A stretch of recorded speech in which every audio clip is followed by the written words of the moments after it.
This charge is not approved. Attack first. I felt strongly about that. And মার্কিন সিনেটে প্রেসিডেন্টের যুদ্ধ ঘোষণার ক্ষমতা সীমিত করার প্রস্তাবের উপর গতকাল বুধবার ভোটাভুটি অনুষ্ঠিত হয়েছে।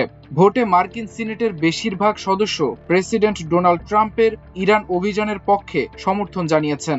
আকাশপথে চলমান যুদ্ধ বন্ধ এবং ইরানের বিরুদ্ধে যে কোনো সামরিক পদক্ষেপের জন্য কংগ্রেসের অনুমোদনের বাধ্যবাধকতা চেয়ে আনা একটি দ্বিপক্ষীয় প্রস্তাব আটকে দেওয়ার পক্ষে ভোট দিয়েছেন তারা। সিনেটের 100 সদস্যের মধ্যে প্রস্তাবটি বিপক্ষে 52 জন এবং পক্ষে 47 জন ভোট দিয়েছেন। বা যুদ্ধ ক্ষমতা সংশ্লিষ্ট প্রস্তাবটি ফলে যুদ্ধ সীমিত করার এই ওয়ার পাওয়ার্স রেজুলেশন বা যুদ্ধ ক্ষমতা সংশ্লিষ্ট প্রস্তাবটি আর বাস্তবায়ন হচ্ছে না।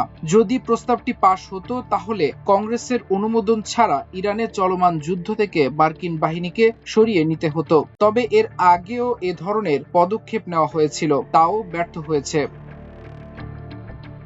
এর আগে মার্কিন নৌবাহিনীর ভারতীয় বন্দর ব্যবহারের দাবি প্রত্যাখ্যান করেছে ভারত। যুক্তরাষ্ট্রের নৌবাহিনীকে ইরানের বিরুদ্ধে চলমান যুদ্ধে ভারতীয় বন্দর ব্যবহারের অনুমতি দেওয়া হয়েছে এমন দাবিকে ভিত্তিহীন বলে প্রত্যাখ্যান করেছে ভারতের পররাষ্ট্র মন্ত্রণালয়। সম্প্রতি যুক্তরাষ্ট্রের প্রতিরক্ষা সচিবের সাবেক উপদেষ্টা ডগলাস ম্যাকগ্রেগর মার্কিন TV channel one America news নেটওয়ার্কে দাবি করেন, মধ্যপ্রাচ্যের সংঘাতের কারণে মার্কিন নৌবাহিনীর জাহাজগুলো ভারতীয় বন্দর ব্যবহার করছে। তবে এ বিষয়ে প্রতিক্রিয়ায় ভারতের পররাষ্ট্র মন্ত্রণালয় জানায়, ওএনএ প্রচারিত মার্কিন নৌবাহিনী ভারতীয় বন্দর ব্যবহারের দাবি সম্পূর্ণ মিথ্যা ও ভুয়া। মন্ত্রণালয় আরও সতর্ক করে দিয়ে বলেছে, এ ধরনের ভিত্তিহীন ও মনগড়া মন্তব্য থেকে বিরত থাকার আহ্বান জানানো হচ্ছে। এদিকে শ্রীলঙ্কার উপকূলে একটি ইরানি যুদ্ধজাহাজে যুক্তরাষ্ট্রের সাবমেরিন হামলার ঘটনাকে ঘিরে আন্তর্জাতিক পর্যায়ে আলোচনা ও নজরদারি বাড়ছে। ওই ইরানি জাহাজটি ভারত আয়োজিত সামরিক মহড়া শেষে শ্রীলঙ্কার দিক থেকে ফিরে আসার সময় হামলার শিকার হয় বলে জানা গেছে।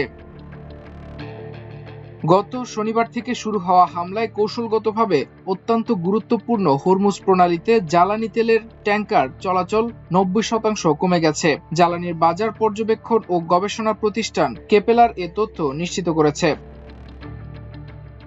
বিশ্বের মোট অপরিশোধিত জ্বালানি তেল সরবরাহের প্রায় 1/5 এই জলপথ দিয়ে পরিবাহিত হয়। ইরানের সামরিক কর্মকর্তারা দাবি করছেন, তারা গুরুত্বপূর্ণ এই নৌপথ দিয়ে জাহাজ চলাচল সম্পূর্ণ বন্ধ করে দিয়েছেন। তবে কেপলারের তথ্যমতে কিছু জাহাজ এখনও এই বিপজ্জনক পথ দিয়ে ঝুঁকি নিয়ে চলাচল করছে। এর আগে ইরান গত সোমবার হরমুজ প্রণালী আনুষ্ঠানিকভাবে বন্ধ ঘোষণা করে। তেহরানের পক্ষ থেকে হুঁশিয়ারি দিয়ে বলা হয়েছে, কোনো জাহাজ প্রণালী পার হওয়ার চেষ্টা করলে রেভলিউশনারি গার্ড ও নৌবাহিনী সেটিকে লক্ষ্যবস্তু করবে। মাল্টিমিডিয়া ডেস্ক, আমার দেশ।